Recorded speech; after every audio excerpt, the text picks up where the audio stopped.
Sound-based enemies. Probably one of the more interesting types of mechanics in video games in general, let alone this godforsaken platform which I still stand on. So recently I was interested to see whether Roblox actually has any good examples of this. Today I will guide you among the depths of the worst, to the mediocre. So let's address the elephant in the room. Doors. A game that everybody likes but nobody wants to actually play. You wanna play some Doors? While I would love to sit here and talk about the slow fall off of Doors, this video is about sound-based enemies. For Doors, this is Figure. May I just say, what a cutie. Personally, I think that Figure is one of the stronger examples of what we're looking at today. The sound design, twinned with the gameplay mechanics, as well as the library in general, are perfect for the atmosphere that Doors wants to create. In terms of tasks, all you need to do is pick up enough books to work out the code for the door, but if you walk, step on broken things, or create any loud noise, Figure will come for you with quite the walk. The addition of these alarm clocks to draw Figure away from certain parts of the room also brings another layer of how the gameplay works. So yeah, it's pretty good. I'd give it a 8 out of 10, but the 0 of the 10 is actually the face of Figure.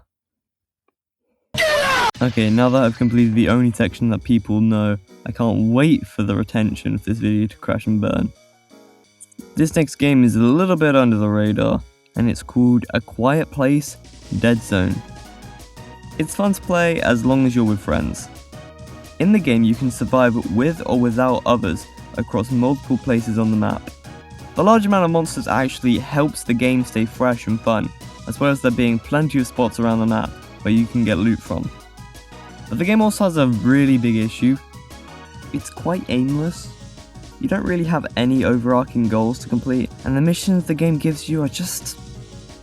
walk 10,000 studs.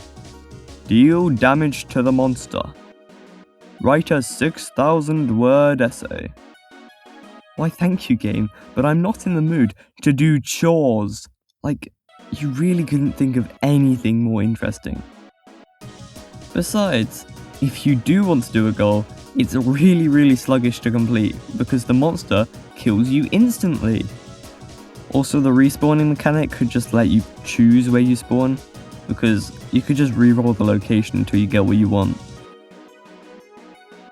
To the game's credit, it is in pre-alpha, so it has a long way to go before it actually comes out.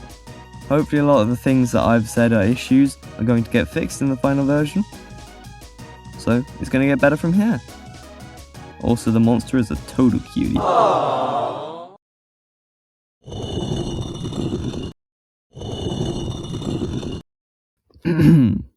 Moving on. I can't really say much on Westwood. It seems like a fun game, but yet again, I was a little bit aimless. It seems to have a lot more depth than the Quiet Place game, having multiple mysteries, its own lore, and its own monster, which I have to say, what a cutie. But it is also a more conventional horror game, with a lot more going on than it's just a quiet place. Really, my worst enjoyment of the game might just be because I wasn't playing with my friends, therefore I didn't want to fool around as much. Oh no. Now Foxy's following me. The entity itself was really good, a nice Wendigo style design, always what we love to see. I had only 2 run-ins with the monster when I played. First time, I kinda stumbled upon it. Perhaps it wasn't the best idea to run in the opposite direction to everybody else. The second time, I tried making as much noise as possible to get its attention, and it actually took ages to respond. Yo, over here. I'm over here.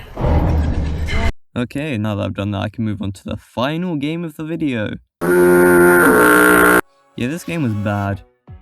Basically, you get highlighted if you turn, and if you go into the seeker's radius, you are seen. And if you get hit by the axe, blah blah blah blah blah blah blah blah. I didn't really like this game if you can't tell. It has a bit too much of the modern day simulator style where the edge of the screen is filled with game passes and the design is very bright. I thought it'd be fun to have a game where the player controls the enemy, but this is just the worst example we've seen today.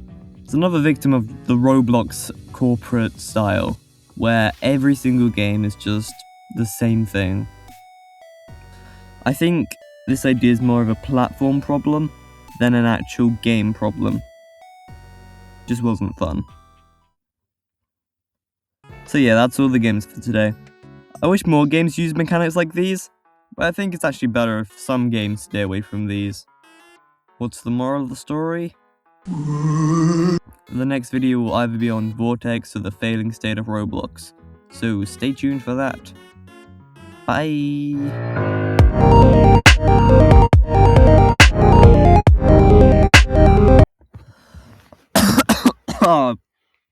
Oh.